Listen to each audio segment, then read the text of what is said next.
নমস্কার বন্ধুরা, সোমাস রান্নাঘর থেকে আমি সোমা বলছি। আশা করি তোমরা সবাই ভালো আছো। আজকে আমি তোমাদের কাছে একটা আমের পায়েসের রেসিপি নিয়ে এসেছি। চাল দিয়ে করবো। এখানে দেখো আমের পাকটা, এখানে দুধ আমি জাল দিয়ে নিয়েছি, একটা তেজপাতা দিয়ে দিলাম, 3টে এলাচ ফাটিয়ে দিয়ে দিলাম। আমি দুধটা জাল দিয়ে নিয়েছি। আশা করি তোমাদের রেসিপিটা ভালো লাগবে আর তোমরা স্কিপ না করে পুরো রেসিপিটি দেখবে। আজকে যারা নতুন হচ্ছ তারা আমার চ্যানেলটা সাবস্ক্রাইব করে আমার সাথে থেকে যাবে।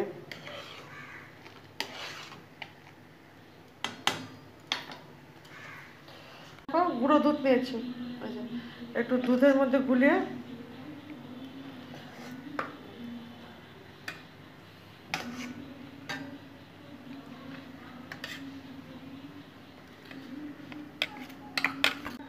আমি আমুল স্প্রে দুধটা, গুঁড়ো দুধটা ভালো করে গুলে দিয়ে দিলাম।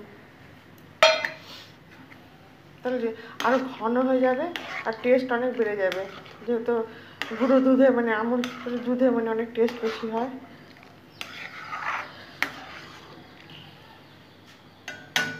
এখন আমি গোবিন্দভোগ চালটা ধুয়ে রেখেছি, এরকম ভালো করে ধুয়ে রেখেছি, দিয়ে দেবো। নাড়তে থাকবো।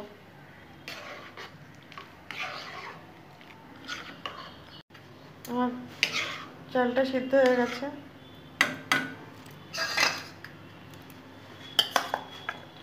পাল্পটা দিয়ে দেবো।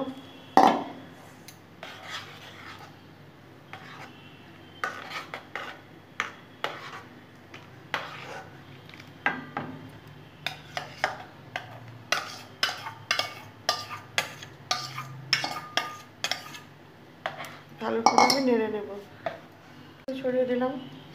আমি আর কাজু দিচ্ছি না, আমার ভালো লাগে না পায়েস টায়েসে কাজু, তোমরা চাইলে দিতেই পারো।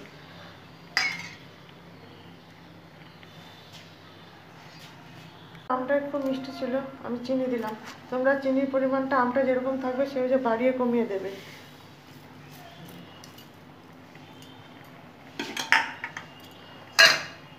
নাড়িয়ে নেব।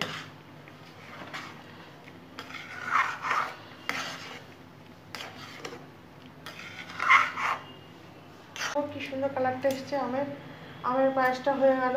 এরকম নিত্য নতুন রেসিপি পেতে হলে আমার চ্যানেলটা সাবস্ক্রাইব করে অবশ্যই আমার পাশে থেকে যাবে। আর আমার রান্নাগুলো যদি তোমাদের হৃদয়ে একটু জায়গা করে থাকে তাই শেয়ার করে দেবে, বন্ধু বান্ধব আত্মীয় স্বজনের মধ্যে ছড়িয়ে দেবে। আর আজকে যারা নতুন দেখছো তারা চ্যানেলটা সাবস্ক্রাইব করে আমাকে এগিয়ে যেতে সাহায্য করবে। একটা কমিউনিটি লেটার দিয়ে দেবে, আমি ব্যাগ দিয়ে দেবো। তোমরা ভালো থেকো, সুস্থ থেকো। আবার অন্য কোনো রেসিপি নিয়ে হাজির হব। Thank you.